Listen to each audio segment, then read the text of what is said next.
Hello student, कैसे हो सभी। उम्मीद करता हूँ सभी अच्छे होंगे।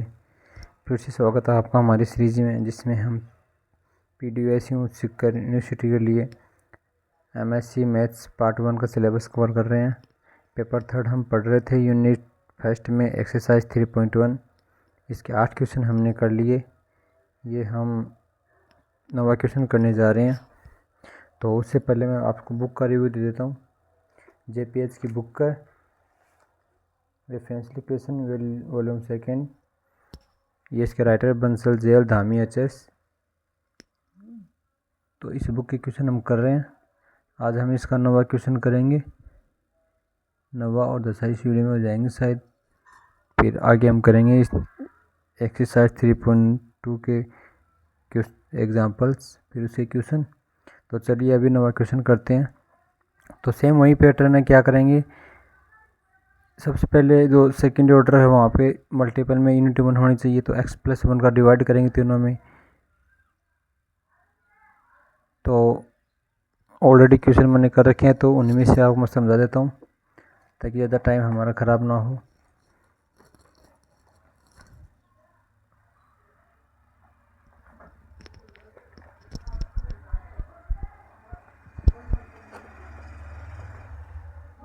ये हमारा 9वां क्वेश्चन है। तो सबसे पहले हम x+1 का भाग देंगे इक्वेशन में। तो यहाँ पे मल्टीपल में 1 आ जाएगा। यहाँ पे ये p की वैल्यू हमें मिल जाएगी, क्योंकि ये r की वैल्यू। तो p q में रिलेशन हमको देखना है। रिलेशन क्या मिल रहा है, 1 + p + q। तो इस रिलेशन के लिए हम रखेंगे y = ex will be part of CF। तो पुट y = vx, v नया वेरिएबल हम लेंगे, ठीक है। उसके बाद क्या करेंगे, dy/dx निकालेंगे, d² निकालेंगे। तीनों वैल्यू इक्वेशन 1 में रखेंगे हम। इक्वेशन 1 होती है यहाँ पे। तो ये बात हम लैंग्वेज में लिखनी होती है हमको। Substituting above value of y and its derivatives in the given equation we obtain. तो यहाँ पे वैल्यू रखने के बाद हमें v की फॉर्म में नई इक्वेशन मिलती है। तो हम क्या करेंगे, ये तीन वैल्यू हमने रख दी। उसके बाद कट पिट के ये हमें मिलता है। तो इसमें भी हम क्या करेंगे, यहाँ पे मल्टीपल में 1 करेंगे। तो इसको हम भाग देंगे। तो ये हमें p की वैल्यू मिलती है, ये हमें r की वैल्यू मिलती है। यहाँ पे q की वैल्यू नहीं मिलती। तो ये नई वाली वैल्यू होती है p और r की। इनका हम यूज़ करेंगे सॉल्यूशन के लिए। तो सबसे पहले हम यहाँ पे IF निकालेंगे। IF के लिए सेम वही पैटर्न। तो उससे पहले क्या करते हैं, dv/dx की वैल्यू z रखते हैं। तो यहाँ पे dz/dx होता है, ये z हो जाता है ये से। तो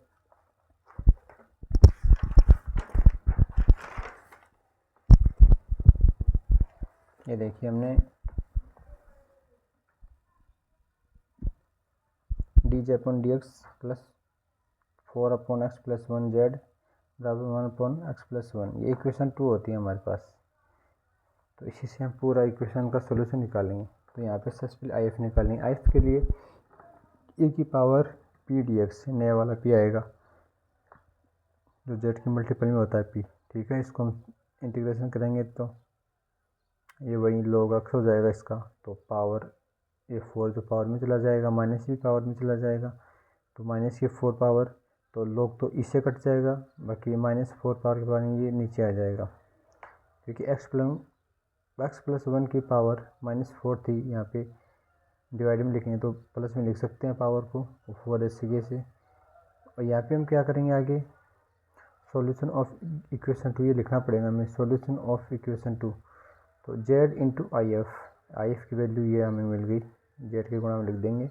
इंटीग्रेशन IF × r हमें भी मिलता है इक्वेशन वाला, ठीक है। प्लस नया कॉन्स्टेंट मिलता है। कभी भी इंटीग्रेशन करेंगे तो हमें ज़रूर एक कांस्टेंट मिलता है। इसको हम गुणा में लिखेंगे, ये टर्म बन जाती है। इसका हम इंटीग्रेशन करेंगे, ये मिलेगा हमको। इसके आगे हम क्या करेंगे, यहाँ तक ये दिख पा रहा है हमको, ठीक है, ओके। तो हम इसको ऊपर कर लेते हैं। यहाँ पे हम क्या करेंगे, जैसे z की वैल्यू निकालेंगे तो IF को हम इधर भेज देंगे तो यहाँ पे -1/4 बचेगा, C1 x+1 की पावर 4 हो जाएगा।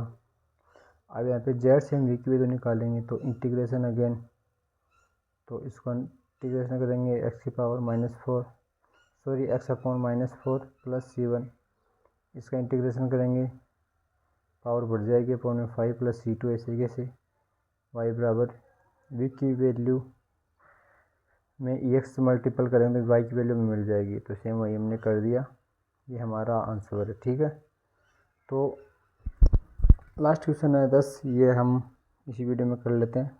इजी क्वेश्चन है, इजी है लेकिन थोड़ा लंबा है। तो क्या करेंगे, सबसे पहले ये इक्वेशन में दिया गई है, ये ऑलरेडी स्टैंडर्ड फॉर्म में है। तो हम क्या करेंगे, पी की वैल्यू लिख लेंगे, आर क्यू की वैल्यू लिख लेंगे। पी की में रिलेशन होता है हमें पी प्लस क्यू एक्स बराबर 0। ठीक है, इसके लिए हम क्या करेंगे, वाई बराबर एक्स रखते हैं, पार्ट ऑफ कॉम्प्लीमेंट्री फंक्शन। तो नया वेरिएबल लेंगे वी, तो वाई बराबर वी एक्स लेके हम सोल्व करेंगे। तो D Y upon D X निकालेंगे, D square Y upon D X square निकालेंगे। तीन वैल्यू इक्वेशन में रखेंगे, फिर नया पी और आर हमें ऑब्टेन होगा। अब हमने ये कर लिया, यहाँ पे क्या किया, वैल्यू निकाली, ये रख दिया हमने क्वेश्चन में, ये काट दिया, फिर इक्वेशन सॉल्व करके ये इक्वेशन में मिलती है। यहाँ पे x को हम डिवाइड करेंगे,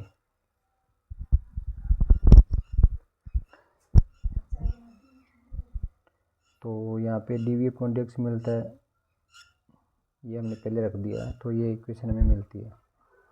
यहाँ पे क्या करेंगे, जैसे IF निकालेंगे, इंटीग्रेटिंग फंक्शन e की पावर p dx, तो ये हमने IF निकाल लिया। Solution of the given equation z into IF, ये सॉल्यूशन के लिए करेंगे z into IF equal to IF into R equation से। ठीक है, नई वाली इक्वेशन से आ गई यार, तो इस मल्टीपल में 1 है, इसका कोई इफेक्ट नहीं पड़ेगा, C1 कांस्टेंट हमेशा आता ही है।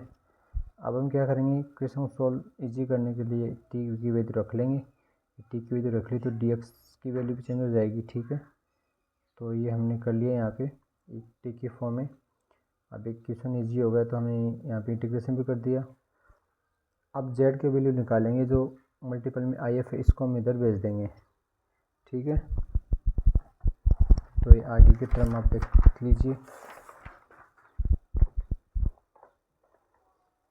ये पहले हमने t को फिर से x में चेंज कर दिया, उसके बाद हमने इधर ट्रांसफ़र किया है, IF को ट्रांसफ़र करने के बाद ये कट जाएगा, तो ये हमें -1/x² plus C1 upon e की पावर -x³/3 डॉट x², ये हमें मिलता है।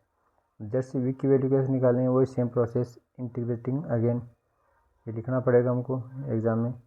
तो 1/x plus C1 integration of, integration ये पावर इसको ऊपर लिख दिया हमने, माइनस ये प्लस हो गई, सेम वही चीज़ है, कोई ज़्यादा फर्क नहीं पड़ा। इसको माइनस तो इसको प्लस को माइनस लिख दिया, माइनस को प्लस लिख दिया, ऊपर कर दिया दोनों को, dx प्लस C2, ये v की वैल्यू हमें मिल गई।